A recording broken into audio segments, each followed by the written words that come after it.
On July 7th, UC0085, the Banshee 30 colony of Side 1 was the site of a massive anti-Earth Federation demonstration.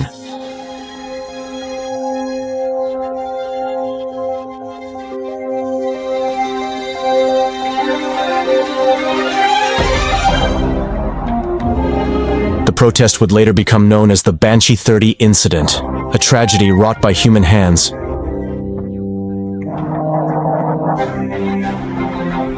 Even beyond UC0100, the Banshee 30 colony continues to drift through the void, serving as a mass coffin for the dead within.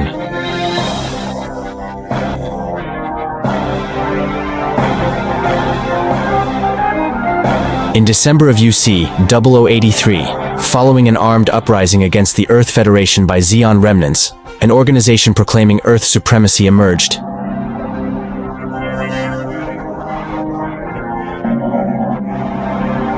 They were known as the Titans, a special unit within the Earth Federation forces that drew exclusively from the ranks of Earthborn elites. Establishing a base on the Side 7 colony dubbed Green Oasis, they oppressed space noids under the pretext of chasing down Xeon remnants.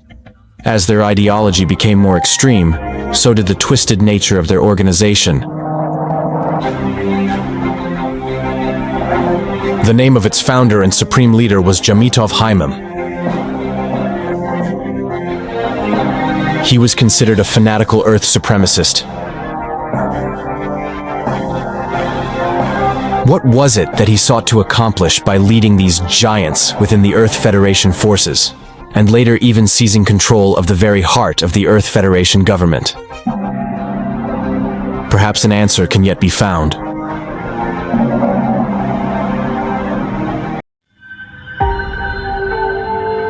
For the Earth Federation, responding to the colossal damage caused by the one-year war was of paramount importance. And the course chosen was the restoration of the natural environment.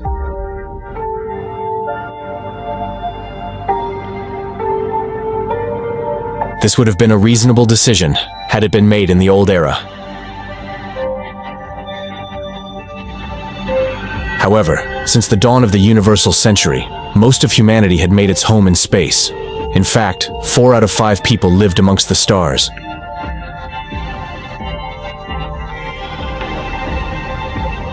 Despite that, the Earth Federation prioritized the planet, effectively abandoning the restoration of the space habitats known as sides, and in doing so, space noids themselves. The ones who made that decision were Earth's inhabitants. Considering that they were the privileged class living on Earth, it seemed particularly callous.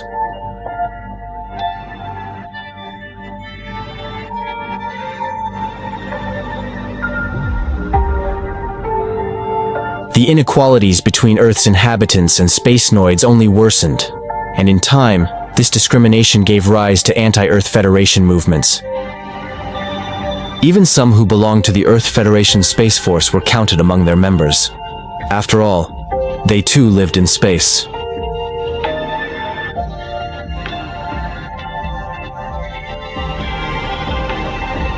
This chain of events eventually led to the anti-Earth Federation demonstration on the Banshee 30 colony of Side 1.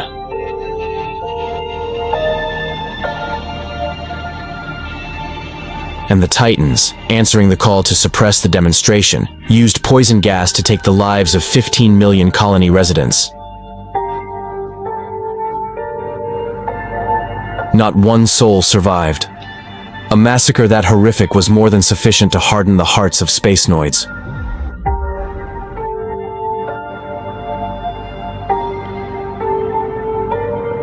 New Hong Kong, a city ranked among the most scenic tourist destinations still existing on Earth. While famed for its mass driver-equipped spaceport, the city is also remembered for its hitherto unprecedented levels of wartime devastation. That was during the Grips War. What had begun as an internal conflict within the Earth Federation forces in UC 0087 developed into a power struggle that spread across the Earth sphere.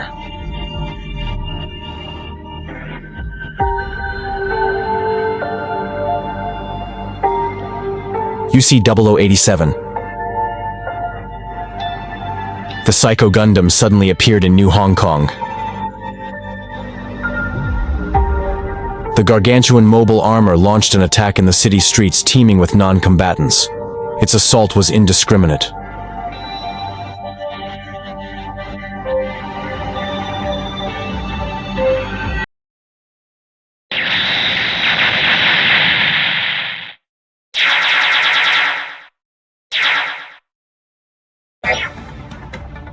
Special stages, the Changemakers, Stage 3, Jamitov Hymem, an extremist ideology.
This would not be the last atrocity committed by the Titans.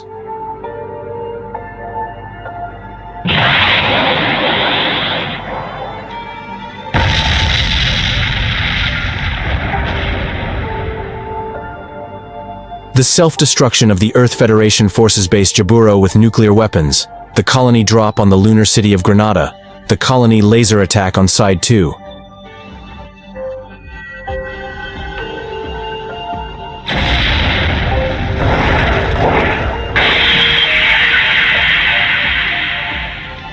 The Titans were on the rampage against the wrong enemy.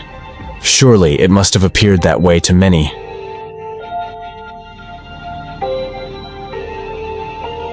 However, Paptimus Shirako, the man who would later assassinate Jamitov and seize control of the Titans, expressed a different view. Jamitov made the EFF into the Titans in order to wipe out those who cling to Earth. By starting a war that would wreck the economy, the people of Earth would eventually starve to death. To put it another way, while Jamitov may have been a member of the Earth Federation forces, he was attempting to wage war against the Earth Federation itself. But why? The trick to solving the puzzle lies in the fact that he was a dyed-in-the-wool Earth supremacist. To consider the preservation of the natural environment. If that is indeed Jamitov's true intent, then the seemingly reckless tyranny of the Titans begins to form a more coherent picture.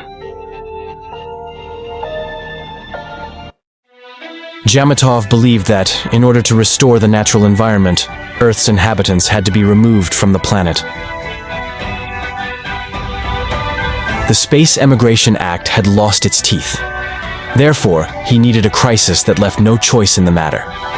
A crisis so severe that it would paralyze Earth's economy. A crisis named war.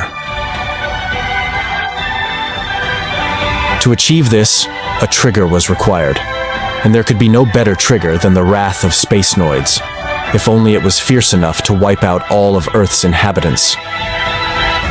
From the very beginning, the Titans oppressed space noids without mercy.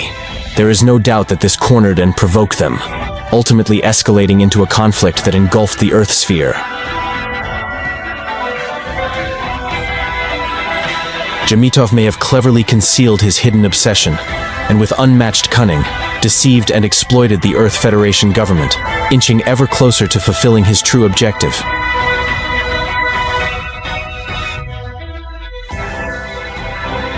And yet, he failed in the end.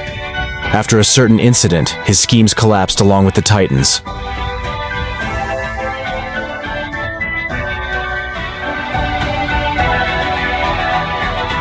To be continued in Part 4, Blex Forer, a supremacist's perjury.